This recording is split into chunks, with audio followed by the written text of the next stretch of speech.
Thank you so much. He got to introduce my wife Kamala too. It's pretty good. He showed me a picture. And my sister-in-law, Maya Harris, how amazing is she? But even after SNL last night, she's still my favorite Maya. Although the other Maya's pretty good too, right? But I got to tell you something. We are right near the end. Just got a couple of days left, a couple of hours left.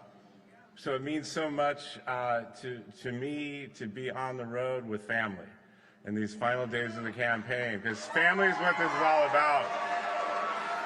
Our daughter Ella was with me yesterday in Pennsylvania. Our son Cole joined me in Las Vegas a couple of days ago, and we actually got to see Kamala speak with J-Lo too. So,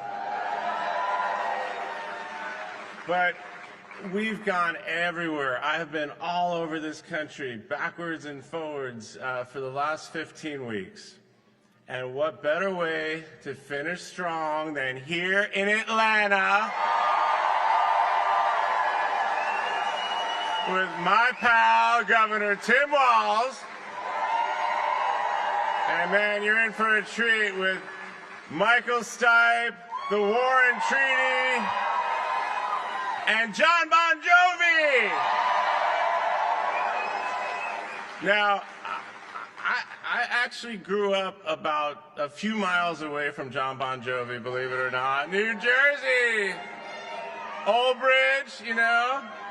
And he's such a legend, but he's such an awesome person. The way all the things that he does for his community and his country, I'm very proud to call him a friend. And Kamala actually got to be with John and the Warren Treaty yesterday in North Carolina. And I'm thrilled that we're all here with you today. And John is with his wife, Dorothea. They've done so much for the campaign. Kamala and I are so grateful to them.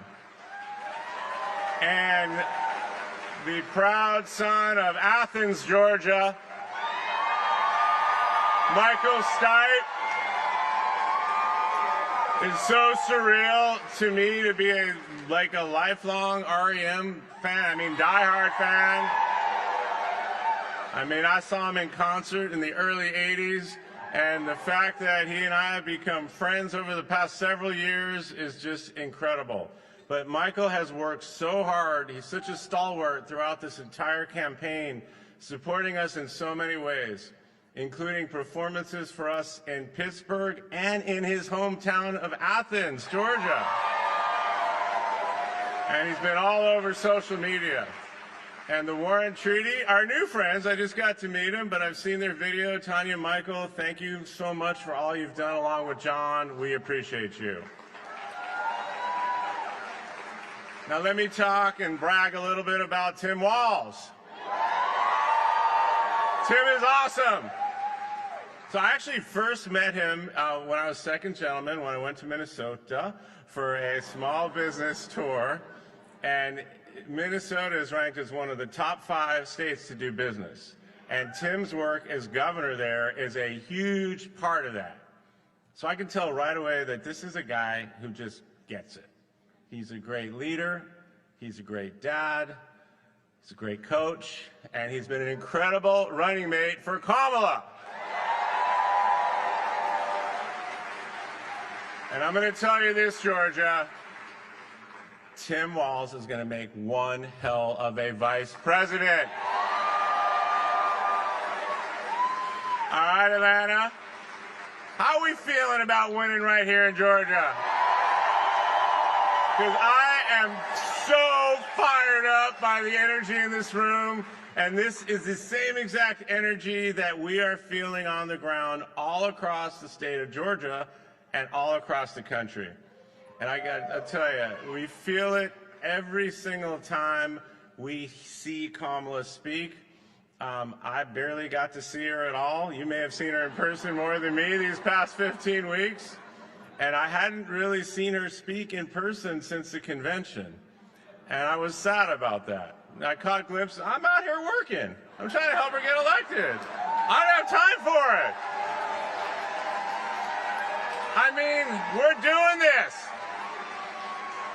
So I went back. I was on the road. I wanted to make sure I could see that speech on the ellipse in D.C. I wanted to see it. So, you know, to see her in front of all those people, I was just going to say that. I was just going to say, my wife, such a badass,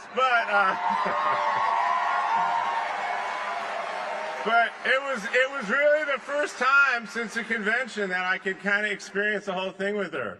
You know, getting ready at the residence. We rode together for the first time in a long time, seeing thousands of people lining the streets, waving at her. You can literally see people crying. You can see the emotion. That was just in the car. So surreal for me to experience that. And as her husband, but also as an American, as someone who loves his wife and loves this country, I have never been more proud of her. And we saw a president on that stage. We saw a leader with a positive, inclusive vision of America that we can all be proud of, and an America that we all have a place in. This is our country. And reflected in every face and every crowd at her rallies, and right here tonight, is the affirmation that Americans are ready to turn the page. We are sick of this guy, aren't we? It's been almost a decade with this guy. It is time to move forward, and move forward with my wife, Kamala Harris. People are tired. They are just sick and tired of this. We're sick and tired of being told we have to be angry all the time. We're sick and tired of hearing we have to be divided. We're just sick of it. And quite frankly, people I meet don't want to worry about politics all the time. They want to worry about their own lives. So as Kamala said it, I think we all agree, we are done. We're done. Turn the page. Because don't you agree, we have so much more in common as Americans than what divides us. We know that as friends and neighbors, and I see it everywhere around this amazing country of ours. And everywhere I go these days, I'm knocking on doors too. Have you knocked on doors? It's fun, right? So thank you for your hard work for those doors. So when I go canvassing, it's a little bit different because I got the Secret Service and I got all these people around me. But, you know, so most of the time we're kind of going to a couple of houses that they know we're coming, but they're still excited. But I was in Las Vegas and someone comes running out of their house. I'm like, uh-oh, what's going on here? Comes running out, and it was a man who just flagged me down, and I just went up and he said, I am a Republican. And he wanted to tell me that Kamala Harris was the first Democrat he's ever voted for in his entire life. He told me he could not take another Trump term. He could not take the chaos. He did not want his freedom taken away. He did not want his benefits, Social Security, Medicare taken away. And like so many like him, people are putting country over party. And that's what we need to do. And that's how Kamala's going to be as president. When she was a prosecutor, she never asked a victim if they were Republican or a Democrat. She only asked, are you okay? What can I do for you? And she said that she will be a president for all of us, for all Americans.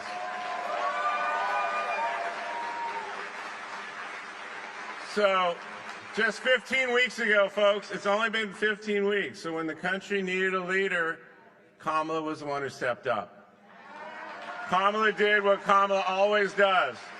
She just put her head down and she went to work. She secured that nomination. She united the party. She picked an incredible running mate in Governor Walz. And Kamala and Tim have put forth a policy agenda focused on you, your health care, your cost of living, your goal of starting a business, your path to building generational wealth, and protecting your fundamental freedoms. Her solutions to the challenges you face come from listening. She actually listens. And Kamala always asks me, Dougie, how was your day? And we talk about the people that I meet, that she meets, and the stories that you share with us, the struggles, your dreams. My wife cares about what your life is actually like. She understands the hurdles in your way. And she has actual, concrete plans to keep you moving forward. But we know this campaign has required more than having the right policy proposals. Kamala had to take on Trump and his little sycophants each and every step of the way. You know, those little, so unbelievable. And she did it making her case. She did it on the debate stage, and she's done it all across America. She's done it because women are dying. They're dying right here in Georgia because of the Trump abortion bans in more than 20 states. Women like Amber Thurman. Now, Trump saying he will protect women whether they like it or not is, come on, come on. Oh, and he's also saying that RFK Jr. will be in charge of women's health? Does that sound like a good idea to you, Georgia?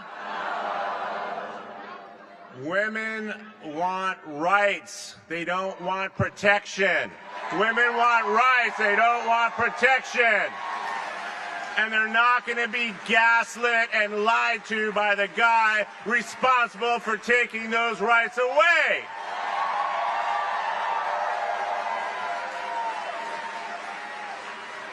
I was in Philadelphia last night. A group of young women came up to me. We were at the team dinner. They told me they had voted for Kamala, and then one of them just started crying. She said she lives with her mother, and all they can talk about these days is just how vitally important it is that Kamala wins. And again, just the emotion. This is what we're hearing, experiencing all over the country because it's that important. She's talking about her own rights, but everyone's rights, and also about what's going to happen in the future. So, look, we need to take this very seriously right now. I mean, we're right at the end, and I know you all see that. And what we need to talk to some of these folks that just don't quite get it yet, what an actual threat this guy is. Because you got to listen to what he's saying. It's not just a threat to reproductive freedom. It's a threat to all of our freedom, our very democracy. Just today, earlier today, I couldn't believe it, Trump said he shouldn't have left the White House at the end of his term. He said that. He just said it an hour or so ago. Imagine that. And Trump and his team are already making unfounded claims of cheating in this election. After the big lie when they, forced all these states under the guise of election integrity to strengthen or, make it harder to vote, now they're still complaining. And we know exactly why they're pulling these stunts. They're worried because you're voting in record numbers in early voting. And Georgia, if you turn out and vote like you did last time, Trump's going to be looking to find more than 11,780 votes.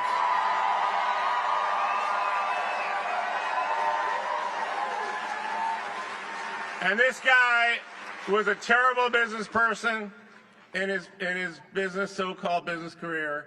He's a terrible president on the economy. But if he gets back in the White House, our entire economy will be destroyed. When he was president, he added almost $9 trillion to the national debt with tax cuts for his buddies like Elon Musk and the largest corporations. This time around, economists of Moody's have predicted that his policies would trigger a recession immediately. Trump is doing this for a small group of people like Elon Musk. So people, you think he's for them, but he's not. He's not your friend. He's not on your side. So don't fall for it. So if you know people are on the fence, tell them to do their research. Tell them to go online and see exactly what's coming out of his mouth. Show them what he looks like while he's saying it. It's falling apart. Do the research. But this election is not just about voting against Trump and Vance. It's about voting for Harris and Walz. Over the course of this just 15-week campaign, it's only been 15 weeks, Kamala has shown the entire country and world that she is ready to be president. 20 years as a frontline prosecutor, elected district attorney of San Francisco, elected attorney general of California, elected United States Senator from California, and our vice president. I would say she's qualified and ready to be commander-in-chief on day one. She will be a strong leader on the world stage. Why? Because she already is a leader on the world stage. She doesn't need to train for that. Kamala has made her argument, and America loves what it sees. You can feel it on the ground here in Georgia, you can see it in the polls, and you can feel the momentum. But look, this is a binary choice. She said it, and just picture this. In less than 90 days, one of them, Donald Trump or Kamala Harris, is going to be sitting behind that resolute desk in the Oval Office. Think about that, folks. So it comes down to what kind of person and what kind of president we want behind that desk. Someone who's going to get there with his little Diet Coke button in his enemies list? Or someone like Kamala Harris who's going to get you-know-what done on day one? Kamala's the only choice. She's the only choice to move us forward as a country. And we just have 2 days left to finish the job and get her to the Oval Office. Now look, I know I look tired, I sound not great, and you know what? I should be tired. But you should be tired too, because we got to do this to save our country. Now, Governor Walz has said many times, I'll sleep when I'm dead. But I think that's extreme, Tim. I want to be around to enjoy your administration. So I plan on sleeping Wednesday. But for these next 2 days, we got to push through. We got to keep going until the polls close. We got to keep making those calls, knocking on those doors, making sure that everyone has a plan to vote. We don't want to have any regrets when this is over.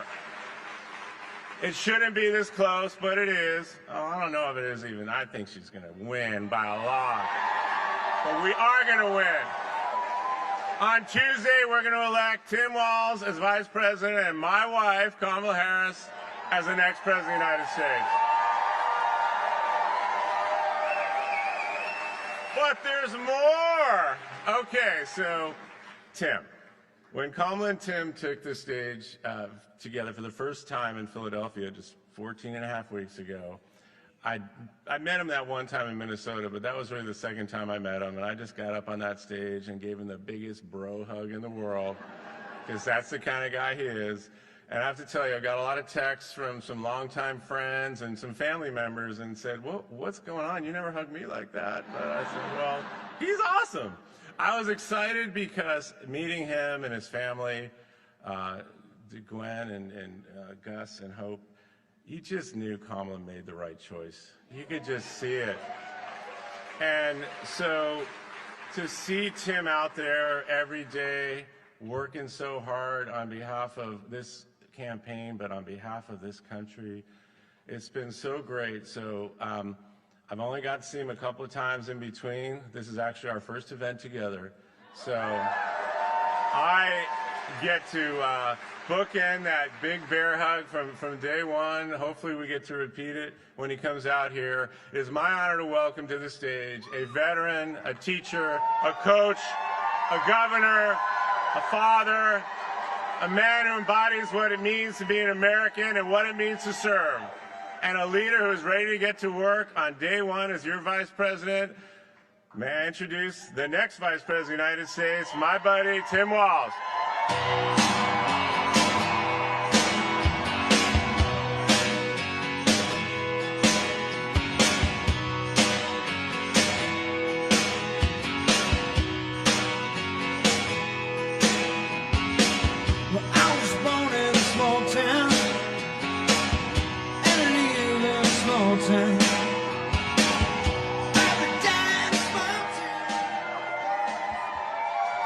Wow, hello Atlanta.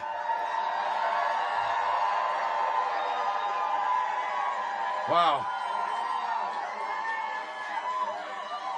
You're here today, so I got to do it. 27-13, Atlanta here on this one.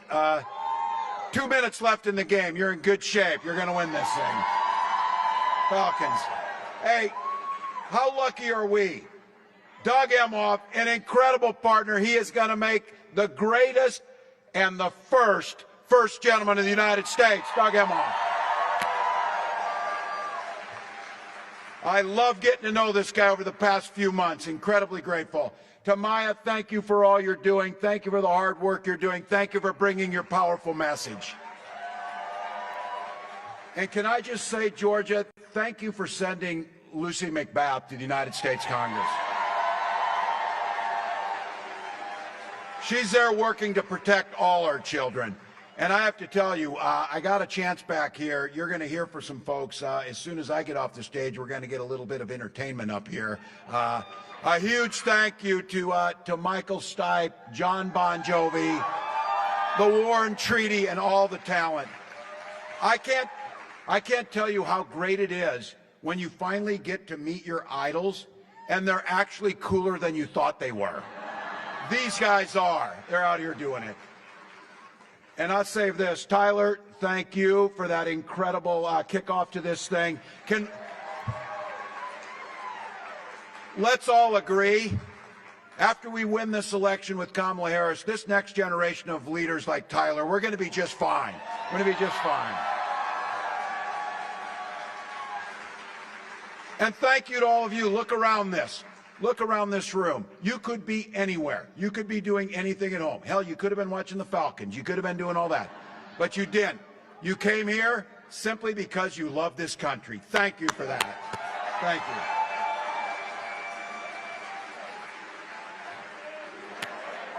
There you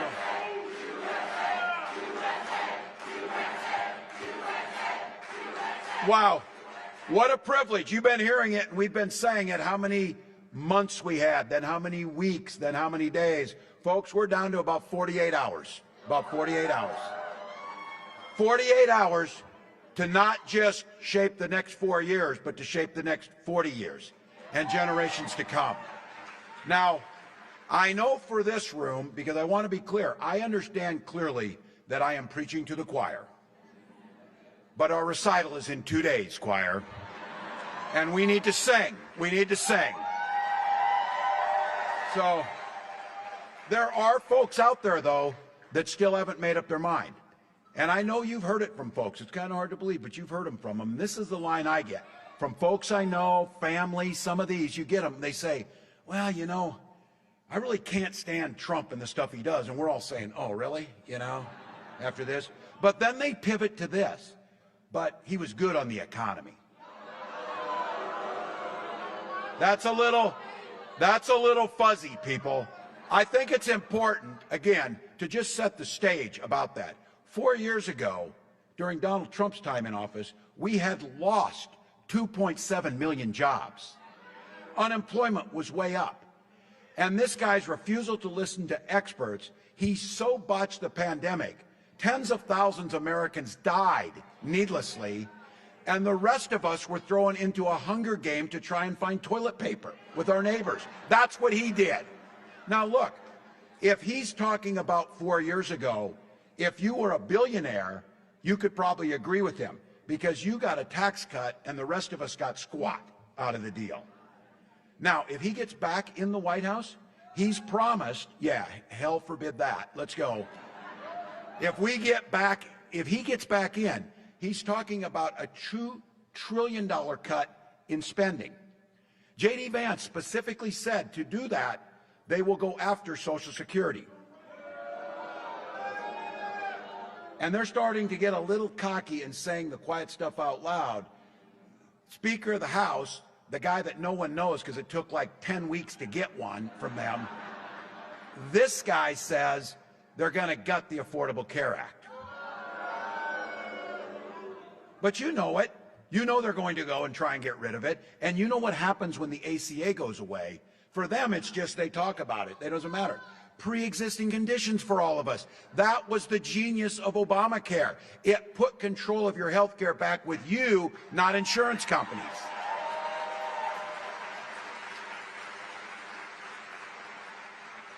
Now, Donald's had 9 years to come up with a plan for health care. He's now morphed it into concept of a plan. But look, he tries now because the ACA is popular. People kind of like having health care. They kind of like taking their kids to the doctor when they need to. They kind of like not going broke and losing their houses because they had a health scare. So it's really popular. But that didn't stop him the first time. He ran on repealing the ACA. He signed an executive order to try and repeal the ACA. He signed on to a lawsuit to get rid of the ACA. And 60 times he, along with the Republican Congress, tried to get rid of it. Had it not been the courage for John McCain, we would have lost the ACA.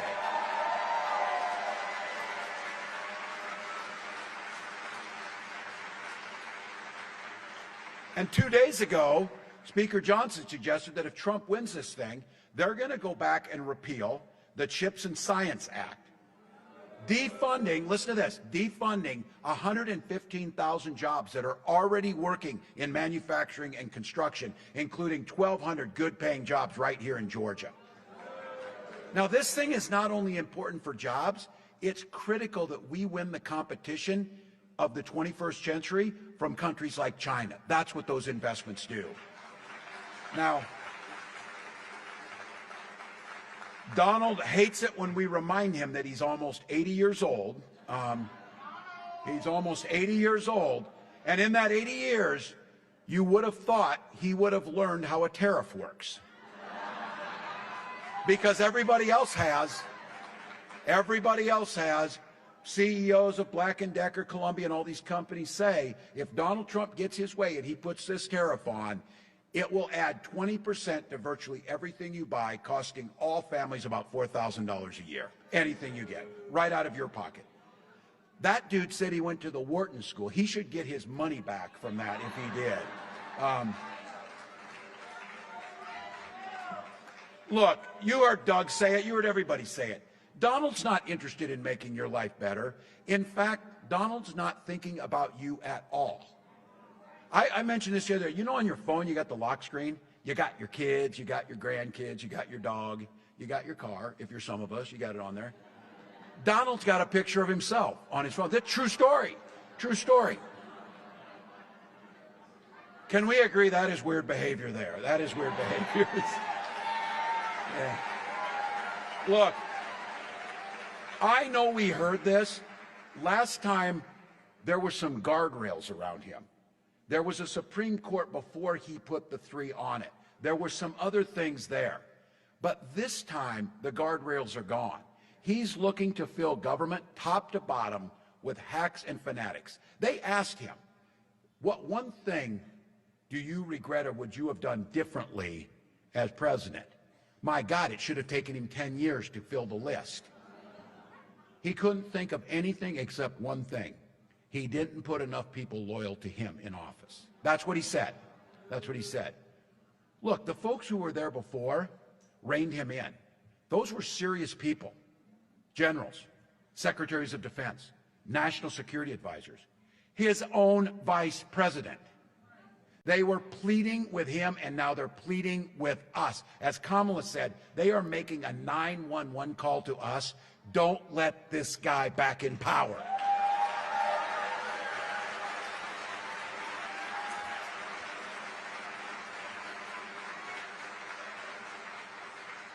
Look, I know people are stressed. There's a few good things in this, too. Just think about this. After about 48 hours, we win this thing. We have President Harris.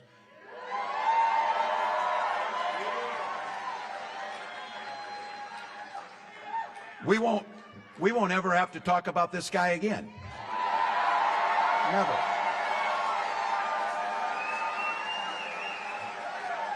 So if you're on the polar coaster, oh, we're winning, oh, we're losing, oh, we're winning, get off the polar coaster. Get off the polar coaster and do something proactive on this. If you want to get rid of the anxiety, go vote. Go vote. This room is going to be part of turning the page on Donald Trump, and we get to elect a new generation of leadership.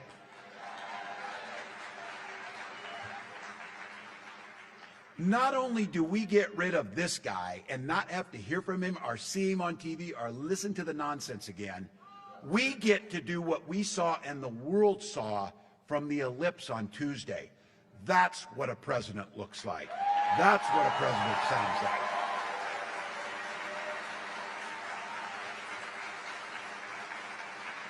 That is a president for all Americans with vision and compassion and grace, offering us a new way forward. Look, she promised, we are not for sure. She promised you on day one, she is not going into the White House with an enemies list. She's going in there with a to-do list to improve your life. And we've been clear, right at the top, lowering the cost of living and putting more money back in your pocket. That is her priority every single day. For starters, she talks about, and we will do this, enacting the first ever federal ban on price gouging. Now, I'm out there talking to people. I spent a decade and a half teaching high school. You get pretty good at trying to explain things in different ways to the teachers out here. Let me explain price gouging in a couple examples. I was with a farmer up in Erie, Pennsylvania, and we were talking about food prices and different things. He grew corn, potatoes, and ran some cattle. But I said, so when food prices were cheaper, what were you getting for a bushel of corn? And he said, about $4.10 a bushel. And I said, now that food prices are higher, what are you getting for a bushel of corn? And he said, about $4.10 a bushel. Wow, that's weird. The people actually growing the food and doing things are getting the same amount of money. We're paying more at the grocery store, and the only variable in there that changed is corporate profits are at an all-time high. You think they're messing with us with the lights? Unlike Donald Trump, I just want to give a big thank you who produced these events to the folks who put it on. It's hard work. It's hard work. Usually that's me leaning on the light switch mostly, so that's what you know. But look, Kamala's got a real plan here. 100 million Americans will see a tax cut in the middle class, including the most important tax cut we can implement. We did it during COVID. That's the child tax credit. $6,000, the child's first life. When we did that during COVID, we reduced childhood poverty by half, the largest decrease in childhood poverty that we have seen in American history. That's what we can do. And extending the cap of $35 on insulin to everyone in the country. Example 2 on price gouging. Kamala was able to get it through. That's $35 on a month for that little vial of insulin. And that's for seniors. That is life-saving that they need. Now, in Minnesota, we extended it to everyone because we had a young man, Alex Smith. Alex aged off his parents' insurance, and he started rationing his insulin. He died. He died because of it. His mom, Nicole, came to the state capitol and said, never again should a family go through this type of trauma for it. And we extended the $35 to everyone in Minnesota. That's what Kamala's asking for.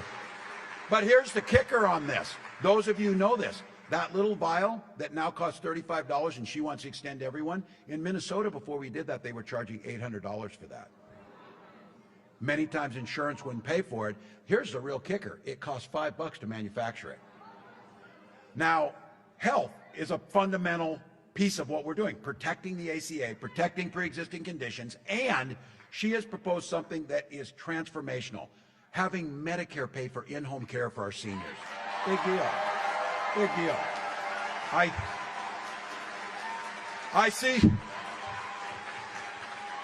I see some young faces.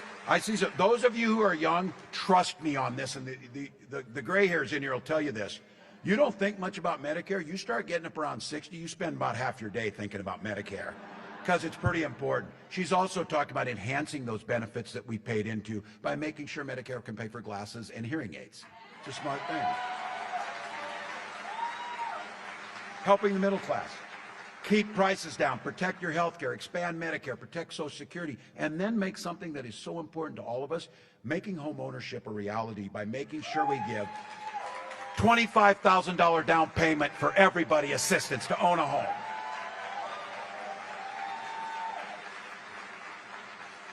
And there's folks that have a dream. To start a small business costs about $40,000, the initial startup cost.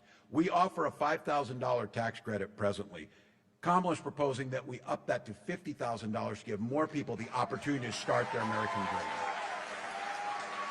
Now, folks, that's part of our plan around an opportunity economy. It is not a concept. It is a damn plan that works. I'm proud of it. I'm proud of that plan. You know something, we get asked too, because Donald Trump, his plan, adding tariffs, tax cut for billionaires, the economists all said that will add $8 trillion to the deficit. He is already the king of debt. He called himself that. He ran up more debt and it took the national debt higher than any other president before him. So we got asked, how are you going to pay for these programs? I said, well, for starters, Donald can pay his damn taxes to the federal government, which he hasn't done. Because these guys are trying to fundamentally rework this country, making it harder to form unions, pushing workers down, shifting wealth to the few billionaires at the top, while the rest of us get the scraps that are left. Now, it's not just a haphazard thing. They really do have a plan. It's called Project 2025. It's very clear. Some of you heard me say this. I know this about football. If you're going to make a playbook, you're going to run the plays.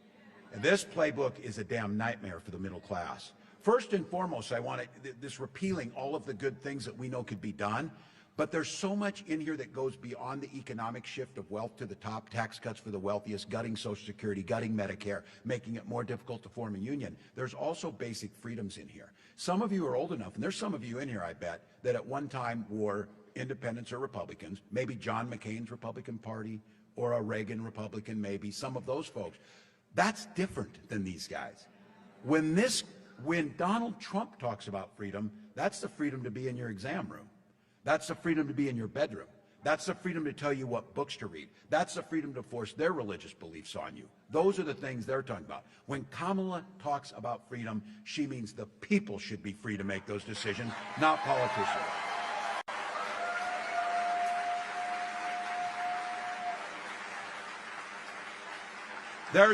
Freedom means a lot of things. Freedom means freedom for our seniors to be able to have that dignified retirement by strengthening Social Security and Medicare, not cutting it. And to all of you in here, the freedom to dress your little ones up in their best clothes, send them to school in classrooms where teachers are paid a fair wage and the school is funded. And the freedom of those little ones to be children and not be shot dead in their classrooms.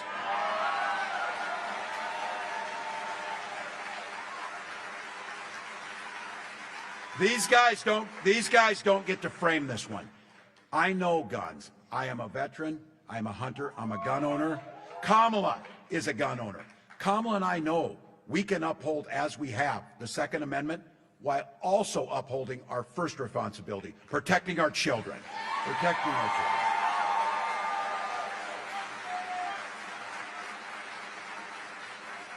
These are the freedoms we're talking about. I want to talk in this one. We got a great group in here, but I want to talk to the guys in the room for just a second. I want you in your mind right now, think of those women in your life who you love, whether it's moms, sisters, daughters, wives, aunts, friends. Literally, this election, their lives are at stake on how we vote. Quite literally. Donald Trump appointed those Supreme Court justices who, by the way, lied in their confirmation hearings and said that they would uphold Roe versus Wade. They didn't. They overturned it. And he brags about that. What he's bragging about is he's glad that your daughters, your wives, those women you love in your lives are now put more at risk and have fewer rights than their mothers and grandmothers. That's what he's bragging about. More than 20 states, including right here in Georgia, now have Trump abortion bans. Now, Donald Trump said you shouldn't worry about this. If you're a woman, he'll be your protector. Donald Trump will be your protector.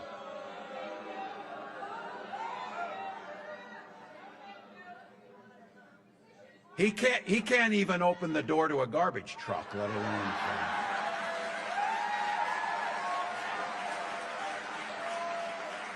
But you're right. Some of this would be fodder for a show that should be canceled, a two-bit comedy show or whatever. But this guy's asking to be back as President of the United States, and he's bringing a vengeance, and he's been very clear, talking about using the military against our own citizens, weaponizing the Department of Justice and doing that. So he's incredibly dangerous. Not only did he say he would be your protector, when he got a little blowback on that, he said, I'm going to do it whether the women like it or not. Look, to be fair, that's how he's lived his life, and a jury of his peers agreed. You see what I did there? But look, here is really truly what we're seeing now, though. Women are being turned away from emergency rooms and miscarrying in parking lots, whether they like it or not. Survivors of rape and incest being forced to carry those pregnancies to term, whether they like it or not.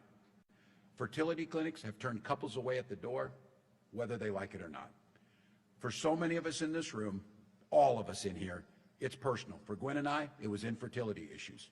And because we had access to fertility treatments, we were able to have a family. And I'll be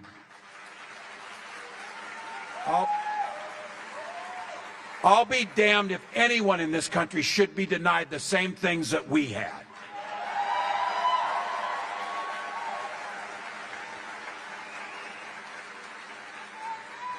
When we hold the Senate, when we take the House of Representatives and they pass a reproductive freedom bill, President Harris will sign it into law.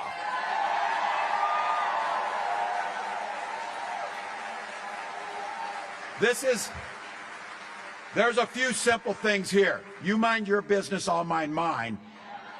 And Kamala and I trust women, and it starts from that.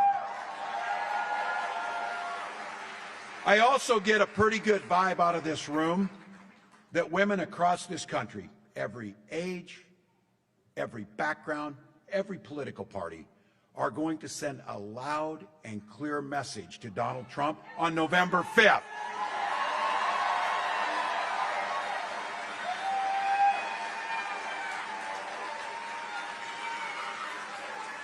Whether he likes it or not.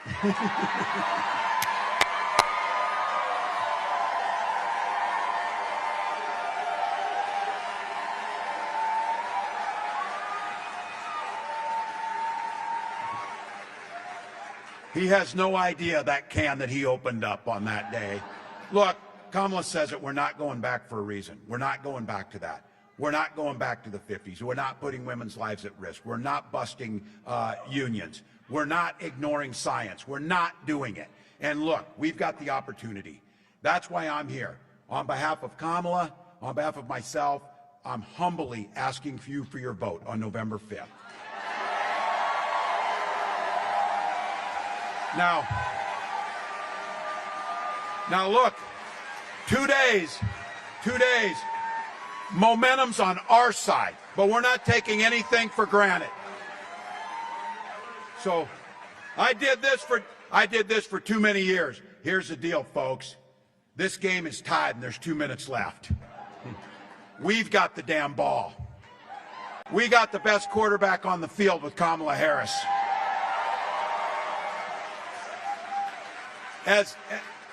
As Doug said, we're too damn tough and too damn stubborn to get tired. We'll sleep when we have time when we're dead. That's not it.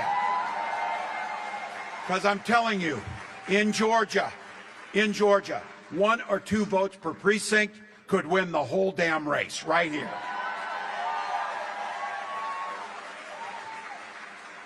I heard you talking about those 11,700 votes. I'm in agreement with these folks. Let's win this thing by more than that here in Georgia. Let's win it by more.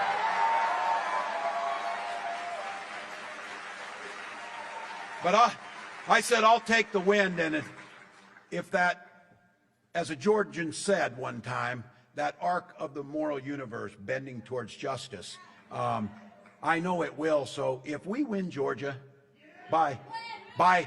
when we win Georgia, when we win. But if it happened by 1 vote, it will be Jimmy Carter's vote that did it. So that's what we'll do.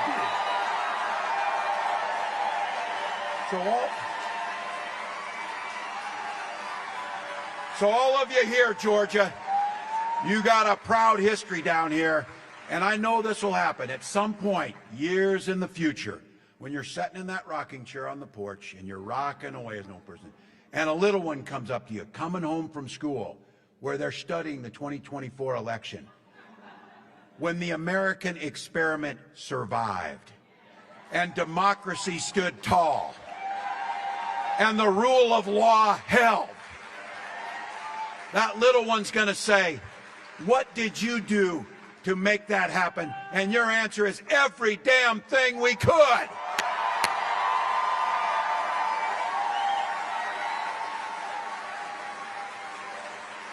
How many of you have already voted? All right. For the rest of you, we need to talk to others. Visit iwillvote.com/GA to find your polling place. Take an ID. Take somebody with you. You're doing this work because you believe in the promise of America. It is a privilege to fight for it. We know that this is our moment. I want to be in that rocking chair telling that story. And here's the deal. Georgia, you have the potential to win this whole damn thing for America. Right through here. Right through here.